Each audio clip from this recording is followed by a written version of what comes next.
Mom is angry because I don't want to design a Christmas card with a photo of my brother and his GF on it, after my ex was never allowed on it and brother was abusive. I hope this won't get too long, but some background info is needed. I'm 26F, still live with my parents, 55F and 57M, and 24M brother. I bought a house but it has more complications than expected, so I'm not out of here yet. Every year, my mom wants me to design a Christmas card. Something based on one or more photos, having text on it, since she sends them to her patients as well. It's usually like 200 cards and it's tiring to manually write them all. But every year again, she can't come up with an idea. And then 1 week before Christmas she still doesn't know what she wants on the card, and every year people get our cards after Christmas. Highly frustrating, because she blames me for being late. Heck, I only put the elements together. I'm not creative at all. Often she also wants our photos on those cards. All of our faces. At home we're 4 people. My brother has such an unpleasant character that he usually doesn't want to be on it, or we don't want him on it. Emotional abuse towards parents and myself.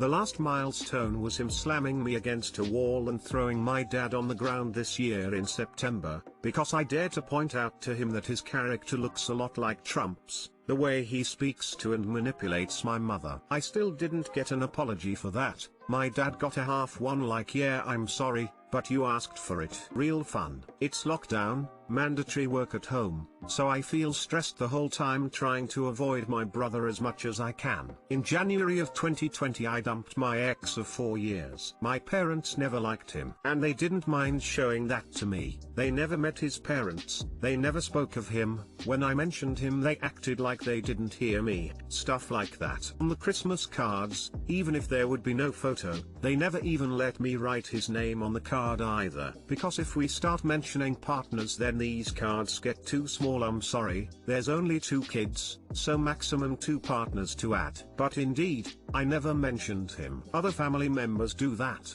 but whatever. Since last year my brother has a new girlfriend. Overall she's okay, but my parents dislike that she drinks quite a lot of alcohol. I was pretty okay with her, until she decided to just call me an autistic person after I got hit by my brother. That was it. My mom knows. Mind you, her sister has autism. I can assure you I am no way like her. So since then, I've been trying to just avoid them both. Heck, my shoulder hurt for a month, and since then I've just lived in fear of my brother, trying to avoid to be in a room with him without anyone else around. Fun life in lockdown. First thing my mom says, I've received a photo of brother and his girlfriend, you can put that on the Christmas card as well. Oh hell no. So here I am, with following issues.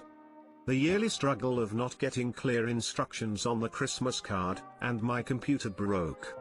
Mom wants to put brother and his girlfriend on the card, although my ex was not allowed to be on the cards for 4 years and I am still waiting for an apology from my brother after he slammed me against a wall. I told my mom maybe brother could make the card this year. I didn't even mention a reason why I didn't feel like it. I just got an angry face from her and she angrily said I'll purchase cards this year. Which is her way of saying she's furious and in the end she'll have me make those cards anyway. My mom is now super furious, and in a way I get that I should just do what I'm asked to do. But at the same time I really dislike having to put their happy faces on there, whereas my ex's name was even too much to ask for in the past. It hurts to see how they don't hide favoritism towards partners of their children. I don't know if I'm overreacting, but it really hurts. And my brother won't do it, that's for sure. Too long didn't read. My mom is angry because I indicated I wouldn't want to design this year's Christmas card. She wants to add a photo of my brother and his girlfriend, although my ex who I was with for 4 years was never allowed on there, although my brother was physically aggressive to my dad and me earlier this year, and although his girlfriend called me a person with autism after I got hit. Take the course of action that minimizes your chances of receiving more physical abuse. It's all fun for Reddit to suggest including clever typos, but you don't want to put your safety at risk whilst you're stuck with an abuser. Please look into options for getting out of the house. If a friend has a couch you can crash on, or if an acquaintance has a spare room you can rent. After reading all of that, I want to go back to the beginning to ask a question. I bought a house but it has more complications than expected, so I'm not out of here yet. How goddamn bad can it be? Does it have power, water, heater, toilet, a shower and a sink? Because if it has even most of those things, it's a better option than where you are now. Maybe I'm an asshole, but if I were in this situation it would be pretty tempting to fuck with the card somehow. Sure, here's this pic of brother and partner, but oops. I must have had a typo, didn't mean to say she was a professional drinker. Haha, D like had 3 bottles of gin next to her face. Just use last year's card. Tell her you don't have the time to do a new one. Which is absolutely true, since you're dealing with moving and a new house while working from home. Plus, since the girlfriend isn't a fiancé, it's weird to put her on the family cards like a big announcement. So, wow, your brother is physically abusive and your parents have red flag communication issues at the very least. How awful. Honestly, I just try to move out ASAP. Maybe tell the police about your brother. Thank you. After many years I've come to notice indeed that the situation at home isn't the healthiest one. It was my plan to move out before the holidays, but some ugly surprises in the house prevented that. If my brother touches me once again, police it is. Mom doesn't want that, but I'm not some punching bag either. I, 24F, found out my dad, 65M, was cheating on my mom, 60F. I told my 26M boyfriend and now he's lost respect for my dad. I recently found out my dad is cheating on my mom. I accidentally found receipts for purchases, luxury bags, jewelry, etc., that he did not buy for my mom or any of my siblings and I. This was a particularly big blow because he's never bought my mom anything like that in their 30-year marriage. He'd recently been shifty with his whereabouts and stories about where he was hadn't been adding up. And the receipts confirmed it. Emo. I was heartbroken when I found out because I'd always thought my dad was one of the rare loyal guys out there. We'd never had suspicions of him cheating before, and he and my mom always seemed to have a solid marriage, which I'd always been proud of. I told my boyfriend even though my siblings advised me to keep it in the family because I just couldn't hide my feelings and was devastated and felt betrayed, especially for my mom. My BF has a great relationship with my dad and likes hanging out with him. My dad likes him a lot too. Ever since I told him about what my dad did though, he told me he's lost respect for my dad for consciously choosing to hurt our family and not even owning up to what he did. My dad denies that he cheated, though he couldn't explain properly who he made that purchase for or why, and doesn't really want to be around him. I think this is also a sore spot for my BF since he's been through a similar situation with his own dad. We used to eat out with my parents a few times a month, but now he says he feels awkward doing so and pretending things are normal when he knows what my dad did. As for my family, everyone's pretending things didn't happen and are just moving on. My parents are still together. I feel stressed by everything. I'm still reeling from finding out that my hero, the one man I'd been so sure of, was loyal, cheated. I also feel guilty that I didn't keep my mouth shut, told my boyfriend, and affected his view of my dad. As much as my own relationship with my dad has suffered in this situation, I still love him and don't want his relationship with my boyfriend or the people I love to suffer. What should I do? Too long didn't read. Found out my dad cheated on my mom, told my boyfriend, and he now wants nothing to do with my dad. What should I do?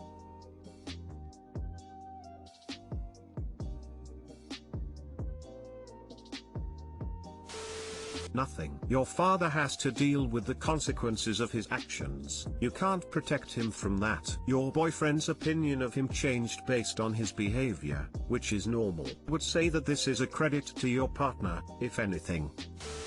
I can understand why you told your boyfriend, but I can also understand why your siblings would not want that information shared, seeing as it gives them time to process things without worrying about how the outside world will react. Your boyfriend's reaction to hearing that about your father is a normal and expected one. You can't really undo how he treats your father from then on. But there's also a time where every child has to accept that their parents have flaws, and some worse than you want to accept. Give yourself some time to come to terms with the information so that you can readjust how you feel about him.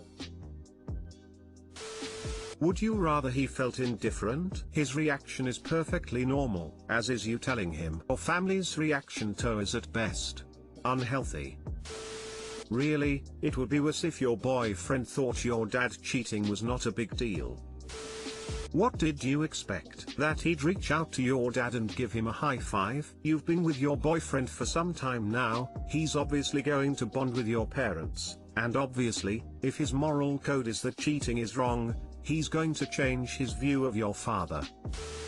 I, 27F, have lost interest in sex with my husband, 28M. Married just over a year now after several years of dating. Over the past several months I've felt a big dip in my sex drive. I don't really initiate anymore and turn my husband down often when he does, which isn't much. Since he was never a big initiator, it's just more of a standstill now. Right now I can think of a bunch of things I'd rather have than sex. Junk food, a good book, watching Netflix on the couch, sleep, etc. I love my husband, he's a sweetheart and I still think he's cute and attractive, but I don't see him in a super sexual way anymore. Occasionally, and I hate admitting this, he kind of turns me off. No fault of his own, I think we've just gotten to be buddies rather than sexual partners. For a while I figured, okay, maybe this is a temporary thing. Hubby has been understanding and will wait for my sex drive to come back. No big. And then the other day I went to the library and saw an attractive stranger there and for like 10 minutes I felt like a teen again. I don't even know who this dude is and I don't think I'll ever see him again, but the fact that all those sexual feelings came back instantly, kinda worried me. I think I know what it is. This dude was new and different and he was at the library and not playing video games. But obviously he's a stranger, not the man I love, and I'm being absolutely stupid. How can I learn to want my husband sexually again? Most of the time I rarely if ever think about sex, but after this moment at the library it's clear I still have a sex drive. I don't know what to do. Too long didn't read, lost sexual interest in husband. Thought it was just no sex drive in general, but then felt attraction to a stranger. Now I'd what to do.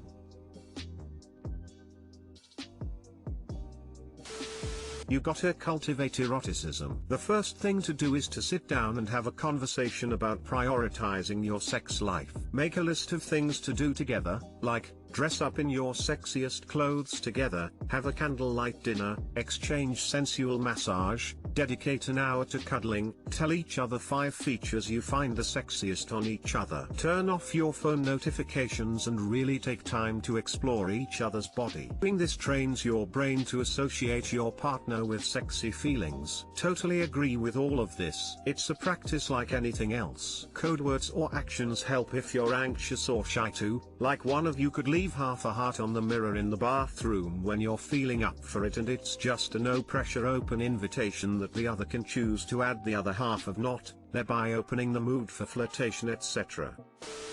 People's sex drive ebbs and flows. I happen to believe partners who exhibit lazy behavior become sexually unattractive. TV, videos, games, passive entertainment, napping. Being quarantined all day long with the same person is a mood killer. It's hard to be interesting. This will pass. In the meantime spend some time doing something special. Initiate sex whether you're in the mood or not. Get dressed up. Have a nice dinner. Take a drive together. Marriage is work.